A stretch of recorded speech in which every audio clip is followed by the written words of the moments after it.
C'est le top départ à ne pas rater qui définira à coup sûr le reste de la course. Le caucus de l'Iowa marque ce lundi le coup d'envoi de la primaire démocrate aux États-Unis en vue de déterminer qui défiera Donald Trump en 2020. 600 000 habitants de l'État affiliés au Parti démocrate sont invités à désigner les délégués d'un candidat. À l'issue des primaires dans tous les États, celui qui détient une majorité de délégués est en principe désigné candidat démocrate à la présidentielle. Sur les 11 candidats, 4 semblent se détacher. L'ancien vice-président Joe Biden est au coude à coude avec le sénateur socialiste Bernie Sanders, qui avait été battu par Hillary Clinton en 2016.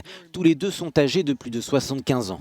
Viennent ensuite l'ex-militaire de 38 ans Pete Buttigieg, premier candidat à la Maison-Blanche ouvertement gay, et la sénatrice progressiste Elizabeth Warren. En cette fin de campagne, des milliers de bénévoles ont arpenté les rues ou encore frappé aux portes pour distribuer des tracts.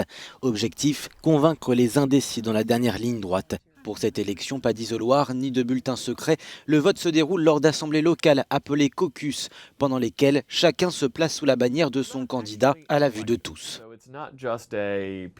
Ce n'est pas vraiment une élection. Les électeurs ne se présentent pas juste pour remplir un bulletin de vote à n'importe quel moment de la journée, comme c'est le cas pour la présidentielle. Dans ce cas précis, tout le monde doit être réuni à 19 heures. Ils se rencontrent et se répartissent en différents groupes de supporters en faveur d'un candidat. Après l'Iowa, suivront le New Hampshire ou encore la Caroline du Sud avant le Super Tuesday du 3 mars. L'Iowa a beau être un petit État, tel un jeu de domino, ce caucus a pris une importance capitale au fil des scrutins présidentiels et s'est avéré déterminant pour la suite des primaires et même pour la course à la Maison-Blanche.